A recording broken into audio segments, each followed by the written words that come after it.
अस्सलाम वालेकुम वरहमतुल्लाहि वबरकातुहू। अल-यौम यौमुल अहद अशरा ज़िलक़ादा 1445 हिजरी। आज इतवार का दिन है, मई की 19 तारीख 2024। इंशाअल्लाह अब हम अपने कुरान क्लास शुरू करते हैं। आज हम सूरह तलाक़ आयत नंबर 8 से इंशाअल्लाह शुरू करेंगे। बिस्मिल्लाहि वल्हम्दुलिल्लाहि वस्सलातु वस्सलाम अला अशरफिल अंबियाइ वल मुरसलीन, अम्मा बाद फ़अऊज़ु बिल्लाहि मिनश शैतानिर रजीम। रब्बिश्रह ली सदरी वयस्सिर ली अमरी वहलुल उक़दतम मिन लिसानी यफ़क़हू क़ौली रब्बी ज़िदनी इल्मा।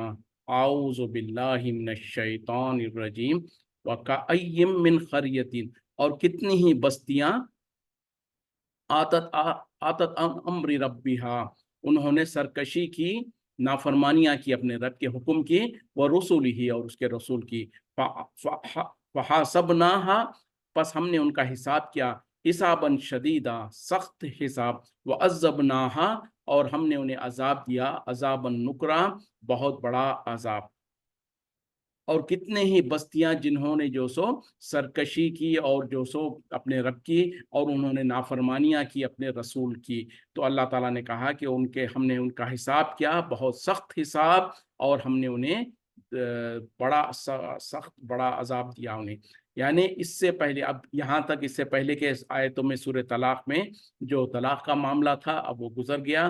तो अब एक नया टॉपिक शुरू किया जा रहा है, वो ये कि पहली कौमों का जो वाक़यात थे उनके बारे में अल्लाह ताला कह रहे हैं कि और कितने ही पहली बस्तियां, पहले कौमें गुजर चुकी हैं, जिनको अल्लाह ताला ने, जिन्होंने अल्लाह की नाफरमानी की, अपने रसूल की नाफरमानी की। तो अल्लाह कह रहे हैं कि हमने उनका हिसाब लिया, बहुत सख्त हिसाब, और ये कि हमने उन्हें अजाब दिया, बहुत बड़ा अजाब। क्योंकि दुनिया में उन्होंने जब अम्बिया की, सबसे पहले कि एक अल्लाह की इबादत नहीं की, और जो अम्बिया आए थे उनके पास उनकी इताअत और फर्मा बरदारी नहीं की, तो अल्लाह ने उनके साथ दुनिया में ही हिसाब लिया, और दुनिया में उन्हें सख्त सज़ा दी। और आखिरत की जो सज़ा है वो तो है ही है। वज़ाक़त वबाल अम्रिहा, बस उन्होंने चख लिया अपने कामों का वबाल। वकाना आक़िबतु, और हुआ उनका अंजाम, उनके वकानत आक़िबतुल अम्रिहा, और हुआ उनके कामों का अंजाम खुसरा, खसारा। यानी उन्होंने दुनिया में भी जो सो उनके अपने गुनाहों का, गलतियों का वबाल चख लिया, और ये कि उनका अंजाम का जो आखिरत में है वो भी खसारे में है। यानी दुनिया में भी अल्लाह ताला ने उन्हें पकड़ा, उन्हें गिरफ्त किया और उन्हें सजा दिया, और आखिरत में भी उनका अंजाम कार खसारा है। जो कुफ़ार होंगे, जो मुशरिक होंगे, इन लोगों के लिए हमेशा हमेशा के लिए सज़ा है। दुनिया में अगर मिल जाए तब भी सज़ा आखिरत में है, और अगर वक्ती तौर पर दुनिया में हिसाब किताब ना भी हो, दुनिया में उन्हें सज़ा ना भी मिले, लेकिन ये तो पक्की बात है कि आखिरत में उनके लिए हमेशा हमेशा के लिए जहन्नम है, और हमेशा हमेशा के लिए सज़ा है। आदल्लाहु लहुम, तैयार कर रखा है अल्लाह ताला ने उनके लिए, अजाबन शदीदा, सख्त अजाब। फत्तकुल्लाह, बस तुम डरो, या उलिल अलबाबी, ए अकल वालो, अल्लज़ीना आमनु, जो ईमान ले आए। क़द अंज़लल्लाहु, तहक़ीक़ नाजिल किया अल्लाह ताला ने, इलैकुम ज़िक्रा, तुम्हारे तरफ ज़िक्र, नसीहत यानी किताब। अब इससे पहले जो दो आयतों में उनकी वईद बयान की गई है, उसके बाद अल्लाह ताला दर हकीकत में ईमान वालों को, मोमिनों को तंबी कर रहे हैं, जिसे कहा तैयार कर रखा है अल्लाह ताला ने उनके लिए सख्त अजाब। बस तुम अल्लाह से डरते रहो, ए अक्लमंदो, जो ईमान ले आए, और तुम्हारे तरफ यकीनन अल्लाह ताला ने किताब को नाजिल किया है।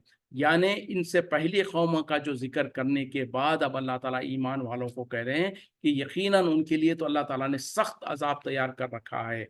बस तुम ए अक्लमंदो, जो ईमान ले आए हो, अल्लाह से डरते रहो। मतलब क्या है कि जो पहले कौमों ने जो गुनाह किया, जो अल्लाह के रसूल की नाफरमानियाँ किया, तो उनके लिए तो अल्लाह ताला ने दुनिया में भी सज़ा दिया, और आखिरत में भी उनके लिए अजाब तैयार करके रखा है।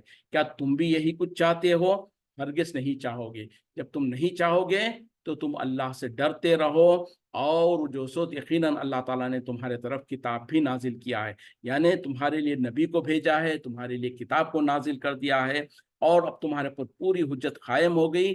अब तुम्हारे पास कोई हीला और बहाना बाकी नहीं है। रसूलन यतलू अलैकुम, रसूल जो पढ़ते हैं तुम पर, आयातिल्लाही मुबय्यिनातिन, अल्लाह की आयतें जो रोशन है, लियुखरिजल्लज़ीना आमनु, ताकि वो निकाले उन लोगों को जो ईमान ले आए, व अमिलुस्सालिहाती, और अमल करे नेक, मिनज़्ज़ुलुमाति इलन्नूर, अंधेरों से रोशनी के तरफ, तारीकियों से नूर के तरफ। वमन युमिन बिल्लाहि, और जो कोई ईमान ले आएगा अल्लाह पर, व यामल सालिहन, और अमल करेगा नेक, युदखिलहु, वो उसे दाखिल करेगा, जन्नातिन, जन्नतों में, तजरी मिन ताहतिहल अनहारू, बहती हैं उनके नीचे से नहरें, खालिदीना फीहा अबदा, वो उसमें हमेशा हमेशा रहेंगे। क़द अहसन अल्लाहु लहू, बेशक अल्लाह ताला ने अच्छा बना रखा है उसके लिए रिस्क। अल्लाहुल्लज़ी, ठीक है, रसूल जो उनके तरफ अल्लाह की आयतें जो कि वाज़े है पढ़ पढ़ कर सुनाते हैं, ताकि वो निकाले उन लोगों को जो ईमान ले आए और नेक अमल करे, उन्हें अंधेरों से निकाल कर रोशनी की तरफ, जुल्मात से निकाल कर नूर की तरफ ले जाए। और जो कोई ईमान ले आता है अल्लाह पर और नेक अमल करता है, तो अल्लाह ताला उसे दाखिल करता है जन्नतों में, जिसके नीचे से नहरें बह रही हैं, जिसमें वो हमेशा हमेशा रहेंगे। और अल्लाह ताला ने उनके लिए बहुत अच्छा रिस्क तैयार करके रखा है। यानी इससे पहले कौमों की बात बयान किया अल्लाह ताला ने, फिर उसके बाद जो सो ईमान वालों को तंबीह किया, उनको डरा रहे हैं, उनको तक़वे का तवज्जो दिला रहे हैं, और कह रहे हैं कि यकीनन तुम्हारे पास अल्लाह ताला ने एक रसूल को भेजा है जो तुम पर अपनी आयतों को पढ़कर सुनाते हैं। यानी अल्लाह की आयतें जो वाज़े है, दलाइल बिल्कुल साफ साफ आयतें हैं, वो पढ़ के तुम्हें सुनाते हैं, ताकि उन लोगों को जो ईमान ले आए और नेक अमल करे, यानी मोमिनों को, जो लोग ईमान ले आए और नेक अमल करे, उन लोगों को अंधेरों से निकाल कर नूर के तरफ ले जाए। अंधेरे क्या है? जहालत के अंधेरे, कुफ्र का अंधेरा, और शिर्क और बिदात जो पहले कौम के अंदर और मुसलमानों के अंदर जो थे, उन अंधेरों से रोशनी की तरफ उनको ले जाए। और रोशनी क्या है? ईमान की रोशनी, तौहीद की रोशनी, कुरान और हदीस की रोशनी। तो नबी सल्लल्लाहु अलैहि वसल्लम का मनसब और मिशन क्या होता है? हर नबी का, पहले हर नबी का भी यही हुआ करता था, और आखिरी नबी का भी यही मनसब है, वो ये कि अपनी कौम को रहनुमाई करे, उनको अंधेरों से निकालकर रोशनी की तरफ ले जाया जाए, ना कि वो खुद रोशनी हो या नूर हो। जैसा कि लोगों ने अक्सर, जहाँ पर नूर का मामला आता है, तो अक्सर लोग जो सो गलत फहमी के शिकार हो जाते हैं, और कहते हैं कि देखो अल्लाह ताला ने यहाँ पर नूर से जिक्र किया है, इससे मुराद नबी सल्लल्लाहु अलैहि वसल्लम है। जबकि खुद आयत में हम पढ़ सकते हैं, अल्लाह ताला कह रहे हैं कि वो रसूल को भेजता है जो उनके ऊपर किताब, रोशन आयतों को पढ़ के सुनाता है, और उन लोगों को, जो लोग ईमान ले आए, नेक अमल करे, उन्हें अंधेरों से निकालकर रोशनी की तरफ ले जाता। यानी शिर्क और बिदात और कुफ्र के जो पहले अंधेरों में जो लोग थे, उन लोगों को उन अंधेरों से निकाल कर नूर के तरफ, रोशनी के तरफ, हिदायत के तरफ ले जाते हैं। यानी जो अल्लाह ताला ने किताब दे रखा है नबी को, उस किताब का तालीम देकर अंधेरों से निकालकर रोशनी की तरफ ले जाते हैं। नबी सल्लल्लाहु अलैहि वसल्लम की ये जिम्मेदारी थी। और जो कोई ईमान ले आएगा और नेक अमल करेगा, तो अल्लाह ताला उसको जन्नतों में दाखिल करेगा, जिसके नीचे से नहरें बह रही हैं, जिसमें वो हमेशा हमेशा रहेंगे, और उनके लिए बहुत अच्छा रिस्क है। अल्लाहुल्लज़ी, अल्लाह वो जिसने खलक़ सबा समावातिन, पैदा किया 7 आसमाने, व मिनल अर्ज़ी, और ज़मीन में से, मिस्लहुन्ना, उसी के मिस्ल, यतनज़्ज़लुल अम्रा, और वो उतारता है हुक्म को, बैनहुन्ना, उनके दरमियान में, लितालमु, ताकि वो जान ले, अन्नल्लाह अला कुल्ली शैइन क़दीर, कि अल्लाह ताला हर शय पर कुदरत रखता है, कादिर है। वो अन्नल्लाह, और ये कि अल्लाह, क़द अहाता बिकुल्ली शैइन इल्मा, अहाता किए हुए, घेरे हुए है तमाम चीज़ों को अपने इल्म के साथ।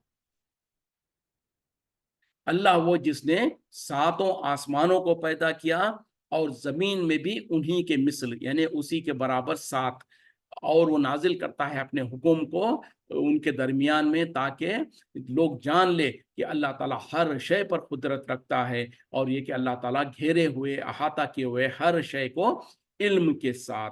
तो यहाँ पर अल्लाह ताला अपनी कुदरत का जो सो कमाल, कुदरत का बयान कर रहे हैं कि अल्लाह ताला वो है जिसने 7 आसमानों को पैदा किया, और उसी के मिस्ल 7 ज़मीन। यानी जिस तरीके से 7 आसमान है, उसी तरीके से अल्लाह ताला ने 7 ज़मीनों को पैदा किया। अब इस 7 ज़मीनों से क्या मुराद है? जैसे कि आम तौर पे लोगों ने समझ रखा है कि जो 7 प्लैनेट्स वगैरह है या साउथ कॉन्टिनेंट्स या इस तरीके के जो है इसको समझते हैं, लेकिन ज़ाहिरी तौर पर ये इससे मुराद वो नहीं है। जैसे कि आसमानों में भी जैसे अल्लाह ताला ने कहा ना, पहला आसमान फिर दूसरा आसमान फिर तीसरा आसमान, तो ऐसे ही उलमा ने ये कहा कि ज़मीन में भी एक ज़मीन, उसके नीचे और एक ज़मीन, इस तरीके से 7 ज़मीनें हैं। अल्लाह आलम, ये तो अब साइंस अगर तरक्की करेगी तो वो तहकीक करके बताएगी, लेकिन अल्लाह ताला ये कहते हैं कि अल्लाह वो जिसने 7 आसमानों को पैदा किया, उसी तरीके से 7 ज़मीनों को पैदा किया, और उन तमाम में जो सो वो अपना हुक्म चलाता है, अपने हुक्म को जो सो भेजता है, ताकि लोग जान ले कि वो हर शय पर कुदरत रखता है, ना सिर्फ इस ज़मीन में और इस कायनात में, बल्कि तमाम जहानों में अल्लाह की कुदरत चलती है, अल्लाह का हुक्म चलता है, और अल्लाह ताला ने हर शय को अपने इल्म से घेरे हुए है। देखें, वाज़ेह तौर पे कह दिया, अहाता बिकुल्ली शैइन इल्मा, हर शय को उसने घेरे हुए है अपने इल्म के साथ, ना कि हर जगह वो मौजूद है। जैसे कि आम तौर पर हमारे अंदर अकीदा जो है, लोगों से जब पूछा जाता कि अल्लाह ताला कहाँ पर है, तो लोग फौरन बिना सोचे समझे क्या कह देते हैं, क्या कहते हैं, अल्लाह ताला हर जगह मौजूद है। ये हमको बचपन से यही कुछ सिखाया गया, हमने यही कुछ समझा है, बिना सोचे समझे हम ये बात कह देते हैं कि अल्लाह ताला हर जगह मौजूद है। तो क्या ये सही है? कि इसके क्या माने हैं? सबसे पहले इसकी तशरीह करने की ज़रूरत है कि जब हम कहते हैं कि अल्लाह ताला हर जगह मौजूद है, इससे क्या माने हैं?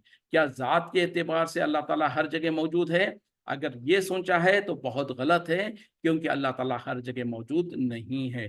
खुद कुरान में अल्लाह ताला ने कहा, अर्रहमानु अलल अर्श इस्तवा, रहमान अर्श पर मुस्तवी है। उसी तरीके से हदीसों में जो नबी सल्लल्लाहु अलैहि वसल्लम ने फरमाया कि आखिरी रात का आखिरी जो 1/3 हिस्सा बाकी रहता है, जब अल्लाह ताला आसमान दुनिया पर नुज़ूल करता है और वहाँ से ऐलान करता है कोई मेरा बंदा जो मेरी मग़फ़िरत चाहे मैं उसको बख्श दूँ, कोई है मुझसे माफ़ी तलब करने वाला मैं उसको माफ़ कर दूँ। तो इससे भी पता चला कि आसमान दुनिया पर अल्लाह ताला नुज़ूल करता है, यानी वहाँ पर नहीं था, अर्श पर था, वहाँ से नुज़ूल कर कर आसमान दुनिया पर आता है। तो इन 2 दलीलों से साबित हुआ कि अल्लाह ताला अपनी शख्सी एतबार से और अपनी जो सो ज़ात के एतबार से अर्श पर मौजूद है, लेकिन जैसे वो रात का आखिरी जब हिस्सा होता है, तो आसमान दुनिया पर नुज़ूल करता। तो इस तरीके से अल्लाह ताला अपने ज़ात के एतबार से हर जगह मौजूद नहीं है।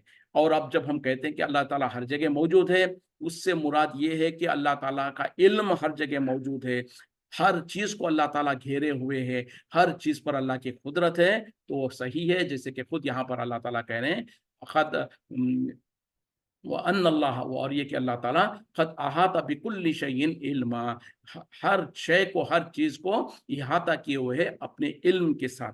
यानी अल्लाह ताला अगरचे कि आसमानों में या अर्श पर है, लेकिन उसका इल्म, उसकी पहुँच, उसका देखना और उसकी पकड़ और उसका इल्म जो सो हर चीज़ को मुहीत है, हर चीज़ को घेरे हुए। कोई ऐसी चीज़ नहीं है जो अल्लाह से मख्फ़ी हो या अल्लाह की कुदरत से बाहर हो, ऐसा नहीं है। तो ये अल्लाह की कुदरत है। और यहाँ पर अल्हम्दुलिल्लाह हम सूरह तलाक़ मुकम्मल हुआ। अब आगे बढ़ते हैं, सूरह तहरीम हम इसको शुरू करेंगे। इसका सूरह नंबर कुरान में 66 है, 66 है, और नुज़ूल के एतबार से 107 है, 107, यानी आखिरी के सूरतों में से है। और ये भी मदनी सूरत है। इसमें 12 आयतें हैं और 2 रुकू है। तहरीम यानी किसी चीज़ से रुक जाना या रोक लेना या मना कर देना। चूँकि इसमें एक चीज़ से नबी सल्लल्लाहु अलैहि वसल्लम ने अपने आप को रोकने की जो सो इरादा कर लिया था, कसम खा लिया था, इस वजह से इस सूरे का नाम सूरह तहरीम रखा गया है। चलें पढ़ते हैं, बिस्मिल्लाहिर्रहमानिर्रहीम। या अय्युहन नबिय्यु, ए नबी सल्लल्लाहु अलैहि वसल्लम, लिमा तुहर्रिमु, क्यों आप हराम ठहरा लेते हैं, मा अहल्लल्लाहु लका, जिस चीज़ को अल्लाह ने हलाल किया आपके लिए, तब तकी मर्ज़ात अज़वाजिका, क्या आप चाहते हैं रज़ामंदी अपने बीवियों की, यानी अपनी बीवियों की खुशनुदी चाहते हैं। वल्लाहु गफूरुर रहीम, और अल्लाह ताला बख्शने वाला, रहम करने वाला है। देखें, बड़ी अहम आयत है, बड़ा इसमें बहुत ज़्यादा सबक है। वो क्या है कि अल्लाह ताला नबी सल्लल्लाहु अलैहि वसल्लम को मुखातिब होके कह रहे हैं कि ए नबी सल्लल्लाहु अलैहि वसल्लम, आप क्यों अपने ऊपर उस चीज़ को हराम कर लेते हैं जिसको अल्लाह ताला ने आपके लिए हलाल किया है। کیا آپ جو سو اپنی بیویوں کی رضامندی چاہتے ہیں، ان کی خوشنودی چاہتے ہیں؟ یاد رکھیں کہ اللہ تعالیٰ بخشنے والا، رحم کرنے والا ہے۔ آیت بہت واضح ہے، بالکل صاف ہے، اور اللہ تعالیٰ نبی صلی اللہ علیہ وسلم کو مخاطب ہو کے کہہ رہے ہیں کہ اے نبی صلی اللہ علیہ وسلم، آپ اس چیز کو اپنے اوپر کیوں حرام کر لیتے ہیں جس چیز کو اللہ تعالیٰ نے آپ کے لیے حلال کیا ہے؟ یعنی اس سے سب سے پہلے تو بات کیا معلوم پڑا؟ ایک اہم بات پتا چلی کہ شریعت کے اندر حلال اور حرام کرنے کا اختیار صرف اور صرف اللہ کو ہے، اللہ کے سوا کسی کو نہیں ہے، نہ کسی امام کو، نہ کسی بزرگ کو، نہ کسی ولی کو، یہاں تک کہ نبی صلی اللہ علیہ وسلم کو بھی یہ اختیار نہیں ہے۔ جیسے کہ آیت کے الفاظ واضح ہے، اللہ تعالیٰ جو سو، اور اللہ کو در حقیقت میں یہ بات بہت ناپسند ہوئی جو نبی صلی اللہ علیہ وسلم نے کیا، اسی لیے اللہ تعالیٰ کہہ رہے ہیں کہ اے نبی صلی اللہ علیہ وسلم، آپ اس چیز کو کیوں حرام کر لیتے ہیں اپنے اوپر جس چیز کو اللہ نے آپ کے لیے حلال کیا ہے؟ اب یہ کیا چیز تھی، جیسے کہ اس کی تفصیل انشاءاللہ وہ واقعے میں آئے گی، لیکن بات کو پہلے سمجھ لیں کہ جب نبی صلی اللہ علیہ وسلم نے کسی چیز کو اپنے لیے، اچھا نبی نے ایسے بھی نہیں کہا بالکل حرام کر لوں گا، صرف اس سے رکنے کے لیے اپنے آپ کو کہا کہ میں آگے سے یہ چیز استعمال نہیں کروں گا۔ اور چونکہ نبی کا مقام اتنا اونچا اور اتنا بلند ہے، اور جب نبی صلی اللہ علیہ وسلم اس چیز کو اپنے لیے پسند نہیں کریں گے تو پھر امت کے لیے بھی وہ چیز حرام ہو جاتی یا ناپسندیدہ ہو جاتی۔ اس لیے اللہ تعالیٰ نے روک دیا نبی صلی اللہ علیہ وسلم کو کہ آپ ایسا کام نہ کیجئے، یہ تو اللہ کے طرف سے حلال ہے آپ کے لیے، اس حلال چیز کو اگر آپ اپنے لیے حرام کر لیں گے، اپنے آپ کو اس سے روک لیں گے، تو ہو سکتا ہے امت بھی اس سے رکنا پڑے گا، پھر امت کے لیے مشکل ہو جائے گی، تو لہٰذا آپ یہ کام نہ کیجئے۔ پھر سبب بھی بیان کر دیا کہ کیا آپ اس کام سے اپنی بیویوں کو خوش کرنا چاہتے ہیں، اپنی بیویوں کی رضامندی حاصل کرنا چاہتے ہیں، تو یاد رکھیں کہ اللہ تعالیٰ بخشنے والا، رحم کرنے والا ہے۔ اور ایک آیت پڑھ لیتے ہیں، اس کے بعد اس کو کرتے ہیں، قد فرض اللہ لکم، تحقیق مقرر کر دیا اللہ نے تمہارے لیے، تحلۃ ایمانکم، حلال کرنا اپنی خصموں کو، یعنی اپنی خصموں کا کفارہ ادا کرنا، واللہ مولاکم، اور اللہ تعالیٰ تمہارا مددگار اور کارساز ہے، وَهُوَ العلیم الحکیم، اور وہ علم والا، حکمت والا ہے۔ یعنی پہلی آیت میں اللہ تعالیٰ نے بتا دیا، اور اس کے بعد کہا کہ تحقیق اللہ تعالیٰ نے تمہارے لیے جائز قرار دیا، مقرر کر دیا، یعنی اجازت دے دیا تمہیں کہ تم اپنی خصموں کا کفارہ ادا کر دو، اور اللہ تعالیٰ تمہارا کارساز ہے، اور وہ علم والا، حکمت والا ہے۔ یعنی اس سے پہلی آیت میں جو نبی صلی اللہ علیہ وسلم نے کسی چیز کو اپنے اوپر حرام کر لیا تھا، یعنی قسم کھا کر اپنے آپ کو سے روک لیا تھا، تو در حقیقت میں نبی صلی اللہ علیہ وسلم نے قسم کھا لی تھی کہ میں اس چیز کو استعمال نہیں کروں گا۔ تو اب یہ کیا ہوا، قسم کھانے کی وجہ سے نبی نے اپنے اوپر اس کو حرام کر لیا تھا۔ تو اب اللہ تعالیٰ جو سو نبی صلی اللہ علیہ وسلم کو یہ احساس دلا رہے ہیں کہ آپ نے جو کیا یہ صحیح نہیں ہے، اور یہ کہ آپ نے جو قسم کھائی ہے اس قسم کو توڑنے کی ضرورت نہیں ہے، نہ ہی اس پر قائم رہنے کی ضرورت ہے، بلکہ اللہ تعالیٰ نے جو اجازت دے رکھا ہے قسم کا کفارے کی، تو آپ کے لیے اب ضروری اور بہتر ہے کہ آپ اس کفارے کو ادا کریں، اور اس قسم کو چھوڑ دیں، اس سے باز آ جائیں۔ یہ نہ کہ آپ قسم کھا لیے ہیں تو آپ اس پر عمل کرنا ضروری ہے، ایسا نہیں ہے، کیونکہ قسم کا کفارہ اللہ نے مقرر کر رکھا ہے، تو آپ کے لیے بہتر ہے کہ آپ اس کفارے کو ادا کریں اور اس قسم سے باہر آ جائیں۔ اور قسم کا کفارہ کیا ہے؟ نبی صلی اللہ علیہ وسلم کے لیے بھی اور تمام امت کے لیے بھی، اگر امت کے اندر کسی نے جو سو قسم کھائی ہو تو اس کے لیے لازم اور ضروری ہے کہ وہ اس کا کفارہ، یعنی ایسی قسم جو حلال اور جائز کام کے لیے تھی وہ ناجائز کام کی نہیں ہو۔ مثال کے طور پہ یہاں پر جیسے تھا، یا اسی طریقے سے دنیا میں انسان کوئی جو سو کہتا ہے کہ میں جو سو یہ کام نہیں کروں گا، یہ کام کروں گا، اور بعد میں اس کو پتا چلتا کہ وہ کام اس کے لیے مشکل ہے یا کرنا اس کے لیے مناسب نہیں ہے، اور اس نے اللہ کی قسم، خاص طور پہ اوروں کی قسم کھائے گا تو وہ تو شرک ہو جائے گا۔ تو صرف انسان جب قسم کھانے کی ضرورت پڑتی ہے تو صرف اللہ کی قسم کھائے گا، اور اگر اس نے قسم کھایا تھا کوئی کام کرنے کا یا نہیں کرنے کا، اور بعد میں حالت بدل گئے، تو اس قسم کا کفارہ اس کے لیے یہ ہوگا کہ وہ 10 مسکینوں کو کھانا کھلائے۔ یعنی اگر وہ جو سو پھر یعنی تو اس کے بعد میں جو سو، یا اگر وہ اس کی استطاعت نہیں رکھتا ہے تو 3 دن کے روزے رکھے۔ تو بہرحال یہ کفارہ ہے कसम का, अगर कसम इंसान नहीं पूरी कर सकता है। तो अब ये वाक़या क्या था, इसके पीछे जैसे कि रिवायतों में, हदीस की रिवायतों में बात आती है कि नबी सल्लल्लाहु अलैहि वसल्लम का ये मामूल था, आपका ये तरीक़ा था, हर दिन आप सल्लल्लाहु अलैहि वसल्लम जो सो अपनी बीवियों के पास, क्योंकि नबी सल्लल्लाहु अलैहि वसल्लम की एक से ज़्यादा बीवियाँ थीं, और आप सल्लल्लाहु अलैहि वसल्लम जो सो हर दिन, हर रात में एक बीवी के पास जाया करते थे, और शाम के वक़्त में, असर के बाद, आप सल्लल्लाहु अलैहि वसल्लम हर एक के पास थोड़ी-थोड़ी देर तक जाकर उनके पास बैठते और उनके पास वक़्त गुज़ारते और उनसे उनकी कैफ़ियत, हाल-चाल वग़ैरह पूछते। तो नबी सल्लल्लाहु अलैहि वसल्लम का ये मामूल था, हर एक अपनी बीवी के पास जाते, कुछ देर वहाँ पर बैठा करते, उनके पास ठहरते। लेकिन एक बीवी के पास नबी सल्लल्लाहु अलैहि वसल्लम आदत से ज़्यादा या दूसरों से ज़्यादा उनके पास थोड़ा-सा वक़्त ज़्यादा दिया करते थे। तो उस वक़्त में नबी सल्लल्लाहु अलैहि वसल्लम की 2 बीवियों ने आपस में मशवरा किया कि नबी सल्लल्लाहु अलैहि वसल्लम फलाँ अपनी बीवी के पास ज़्यादा वक़्त देते हैं, हमारे पास कम वक़्त देते हैं, तो लिहाज़ा हम ये करेंगे कि हम में से किसी के पास, जिसके पास भी नबी सल्लल्लाहु अलैहि वसल्लम वहाँ से आएँगे, तो हम उनको कहेंगे कि या रसूल सल्लल्लाहु अलैहि वसल्लम, आपके मुँह से कुछ बू आ रही है, कुछ बदबू आ रही है। तो इस तरीके से हम नबी सल्लल्लाहु अलैहि वसल्लम को इस बात का शिकायत करेंगे।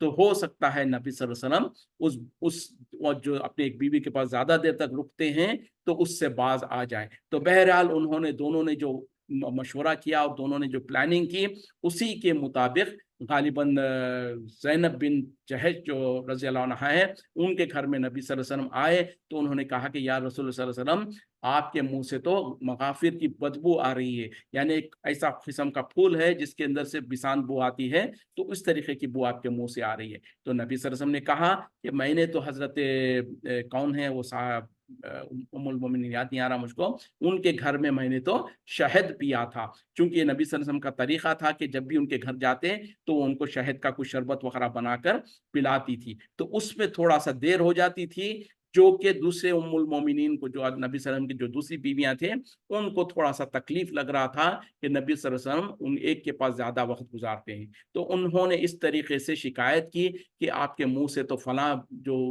फूल है, उसकी बू आ रही है। तो नबी सल्लल्लाहु अलैहि वसल्लम ने कहा कि ठीक है, ये चीज़ इख्तिलाफ़ का ज़रिया बन रहा है। तो उस वक़्त में नबी सल्लल्लाहु अलैहि वसल्लम ने कसम खाई कि ठीक है, आगे से मैं ये जो शहद पीता हूँ, वो शहद मैं नहीं पीऊँगा। ये नबी सल्लल्लाहु अलैहि वसल्लम ने वहाँ पर उनके सामने, वो बीवी जो उनके उम्मुल मोमिनीन जो थी, उनके सामने ये बात कही और कहा कि तुम इस बात को किसी और के सामने मत कहना। यानी मैंने ये अब इरादा कर लिया है कि आगे से इस चीज़ को मैं इस्तेमाल नहीं करूँगा, लेकिन ये बात तुम्हारे और मेरे दरमियान में राज़ है, तुम और किसी से ये बात नहीं कहना। तो ये वाक़या था, और शहद जो सो अल्लाह ताला ने हलाल किया कर रखा है, ये तो जो सो किसी भी इंसान के लिए हराम नहीं है। और अगर नबी सल्लल्लाहु अलैहि वसल्लम अपने ऊपर शहद को हराम कर लेते, तो ज़ाहिर बात है कि फिर आगे चल के पूरी उम्मत के लिए वो हराम हो जाता, और फिर इससे मसला ये भी बन जाता कि शहद के अंदर अल्लाह ताला ने बहुत ज़्यादा शिफा रखा है, तो इस शिफा से बहुत पूरी उम्मत महरूम हो जाती। इस वजह से अल्लाह ताला ने नबी सल्लल्लाहु अलैहि वसल्लम को मना कर दिया और कहा कि ए नबी सल्लल्लाहु अलैहि वसल्लम, उस शहद को जिसको अल्लाह ने आपके लिए हलाल किया है, उसको आप अपने ऊपर क्यों हराम कर लेते हैं? क्या आप अपनी बीवियों की खुशनुदी चाहते हैं, उनको राज़ी करना चाहते हैं? तो याद रखें कि अल्लाह ताला बख्शने वाला, रहम करने वाला है। यानी जो शहद आप पिया करते थे, इसके पीने में आपके ऊपर कोई हरज नहीं है, कोई आपके लिए उसमें मना नहीं है। आप अपनी बीवियों को राज़ी करने के लिए, उनको खुश करने के लिए उस चीज़ को अपने ऊपर हराम ना कीजिएगा, और अल्लाह ताला तो आपको बख्शने वाला, रहम करने वाला है। फिर चूँकि नबी सल्लल्लाहु अलैहि वसल्लम कसम खा चुके थे, तो अल्लाह ताला खुद मशवरा दे रहे हैं कि यकीनन, क्या आपको पता नहीं है, क्या आपको नहीं मालूम है? यानी ये तो हकीकत है कि अल्लाह ताला ने कफ़ारा, कसमों का कफ़ारा रखा है।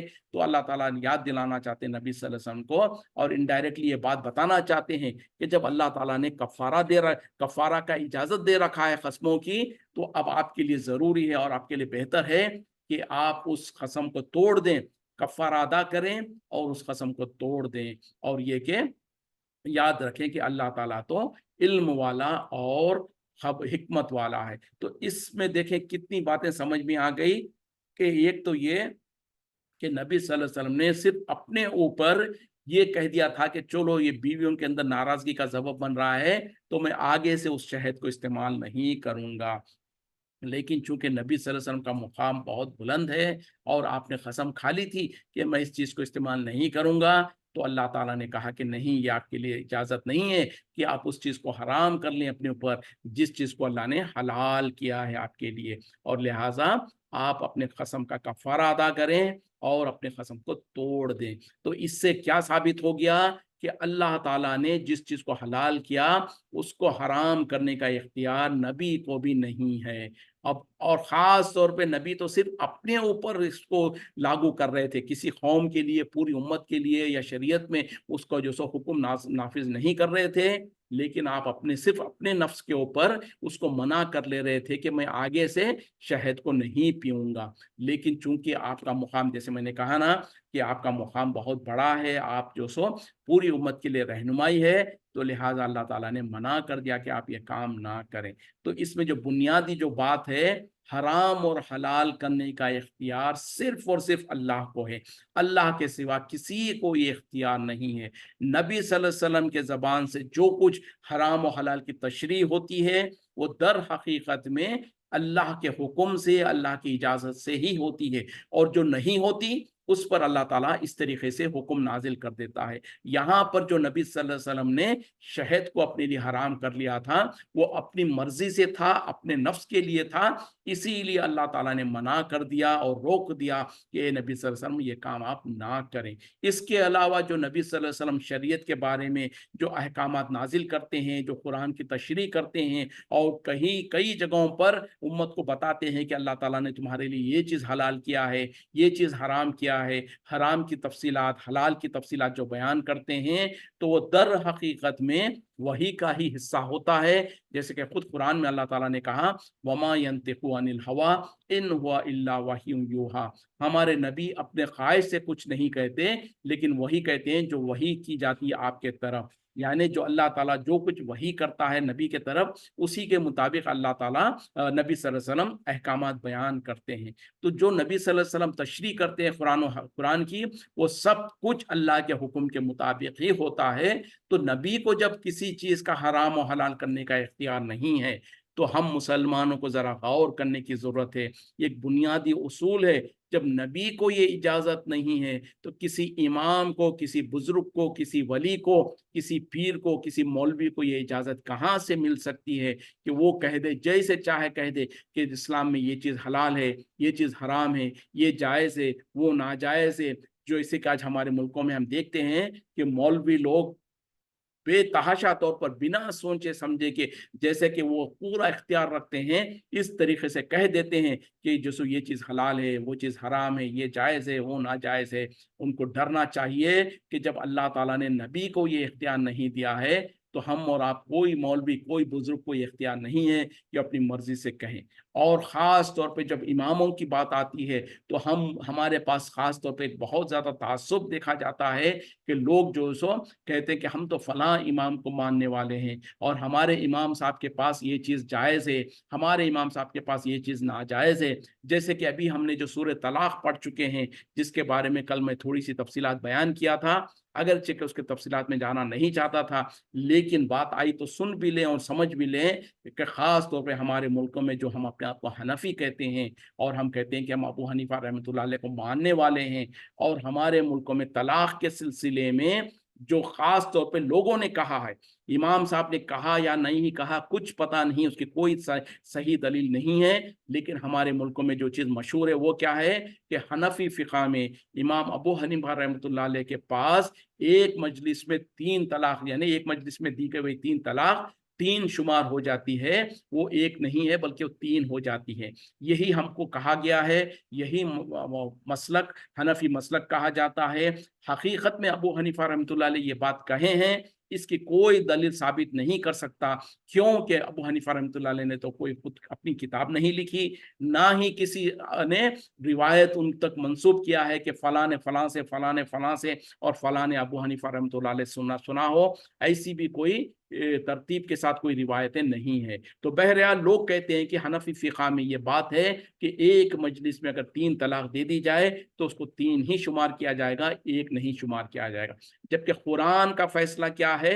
قرآن میں اللہ تعالیٰ نے خود کہہ دیا الطلاق مرتان، طلاق 2 مرتبہ ہے۔ مطلب کیا ہے کہ طلاق 2 مرتبہ، مرد جو سو 2 مرتبہ الگ الگ محفلوں میں، الگ الگ وقتوں میں तलाक देकर अपनी बीवी को रुजू कर सकता है, इसका ये माने है। और फिर कल और हमने जो सूरह तलाक में जो आयतें पढ़ चुके हैं, जिसमें अल्लाह ताला नबी सल्लल्लाहु अलैहि वसल्लम को मुखातिब होकर कहा कि ए नबी सल्लल्लाहु अलैहि वसल्लम, अगर तुम अपनी औरतों को तलाक दो तो उनके इद्दत के अय्याम में उन्हें तलाक दो और उनकी इद्दत को गिनती करो, और जब वो इद्दत पूरी करने लगे तो चाहे तो उनको रोक लो अच्छी तरीके से, चाहे तो उनको अच्छी तरीके से रुखसत कर दो। तो मतलब क्या है कि एक मजलिस में शरन इजाजत जो है वो सिर्फ एक ही तलाक देने की है, एक से ज्यादा देने की नहीं है।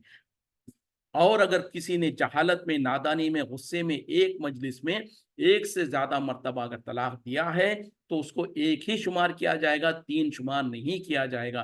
क्योंकि अगर इस तरीके से तीन शुमार किया गया तो अल्लाह का जो हुक्म है उसके खिलाफ बात जाएगी। तो बहरहाल कुरान और हदीस में के रोशनी में जो सो अगर एक मजलिस में तीन तलाक दी जाए तो उसको एक ही शुमार किया जाता है, तीन नहीं शुमार किया जाता। लेकिन हनफी फिक़ा में उसको तीन को तीन शुमार किया जाता है। तो अब यहाँ पर जो लोगों ने हनफी फिक़ा को मुकद्दम रखा और समझा कि हमारे लिए फ़िक़े हनफी आखिरी हुक्म है, तो दर हकीकत में उन लोगों ने चाहे जबान से कहें ना कहें, अमली तौर पर उन्होंने ये साबित करने की कोशिश किया कि कुरान में क्या है हमको उसका गरज नहीं है, हदीस में क्या है इससे हमको गरज नहीं है, हमारे इमाम साहब ने जो कह दिया वो हमारे लिए आखिरी बात है। जबकि अल्लाह ताला कह रहे हैं कि ए नबी सल्लल्लाहु अलैहि वसल्लम, आप उस चीज को अपने ऊपर क्यों हराम करते हैं जिसको अल्लाह ने आपके लिए हलाल किया था। तो जब नबी को ये इख्तियार नहीं है, तो अगर इमाम साहब ने बिलफर्ज कहा भी है तो वो इमाम साहब का अपना मसला था, लेकिन वो हमारे लिए हुज्जत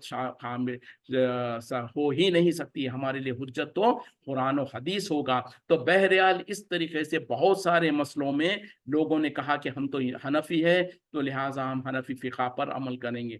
जैसे कि इमाम के पीछे सूरह फातिहा पढ़ना भी है कुरान और हदीस के रोशनी में, और हदीस में वाज़ेह तौर पर नबी सल्लल्लाहु अलैहि वसल्लम ने कह दिया कि उस इंसान की नमाज नहीं जिसने सूरह फातिहा नहीं पढ़ा। उसी तरीके से एक हदीस में नबी सल्लल्लाहु अलैहि वसल्लम फजर की नमाज पढ़ा रहे थे, सहाबा इकराम आप सल्लल्लाहु अलैहि वसल्लम के पीछे वो सब कुछ तिलावत कर रहे थे जो आप सल्लल्लाहु अलैहि वसल्लम तिलावत करते थे। जब नमाज से फारिग हुए नबी सल्लल्लाहु अलैहि वसल्लम तो पूछा कि तुम मेरे पीछे क्या पढ़ते हो जिसके वजह से मुझे क़िरात करने में तकलीफ हो रही थी। तो सहाबा ने कहा कि हम वो सब कुछ पढ़ते हैं जो आप पढ़ते हैं। तो नबी सल्लल्लाहु अलैहि वसल्लम ने उस वक्त में मना कर दिया और कहा कि ऐसा मत करो सिवाय सूरह फातिहा के, क्योंकि सूरह फातिहा के बगैर नमाज नहीं होती। तो नबी सल्लल्लाहु अलैहि वसल्लम का हुक्म क्या है कि इमाम के पीछे चाहे वो उस सिर्री नमाज हो, चाहे जहरी नमाज हो, चाहे वो फर्ज नमाज हो या नफिल नमाज हो, या यहाँ तक के जनाजे की नमाज हो, हर नमाज में हर रकत में सूरह फातिहा पढ़ना लाजिम और ज़रूरी है। जो अकेला पढ़ रहा उसके लिए भी, इमाम के लिए भी, मुक्तदियों के लिए भी, हर एक के लिए। लेकिन हमारे मसला क्या है, हमारे पास वन सेकेंड हम कहते हैं कि हम हनफी फ़िक़ा को मानने वाले हैं, तो लिहाजा अबू हनीफा रहमतुल्लाह अलैह का मसला ये है कि इमाम के पीछे सूरह फातिहा ना पढ़ी जाए। तो बहरहाल अल्लाह ताला ने कहीं पर भी ये नहीं कहा कि इमाम की बात और इमाम को यह इख्तियार है कि वो फ़र्ज जायज़ नाजायज़ का इख्तियार रखे या हराम और हलाल का इख्तियार रखे, ये नहीं है। तो लिहाजा अगर किसी इमाम का फतवा भी है तो उसके मुकाबले में अगर जो हदीस आती है वो हमारे लिए हुज्जत है, जो कुरान की आयत आती है वो हमारे लिए हुज्जत है। हमको समझना चाहिए और इस पर अमल करना है। वक्त ख़त्म हो रहा है, यहीं पे रुकते हैं। वाखिरु दावाना अनिल हम्दुलिल्लाहि रब्बिल आलमीन। सुब्हानका अल्लाहुम्मा बिहम्दिका अशहदु अन ला इलाहा इल्ला अंता अस्तगफिरुका व अतूबु इलैक।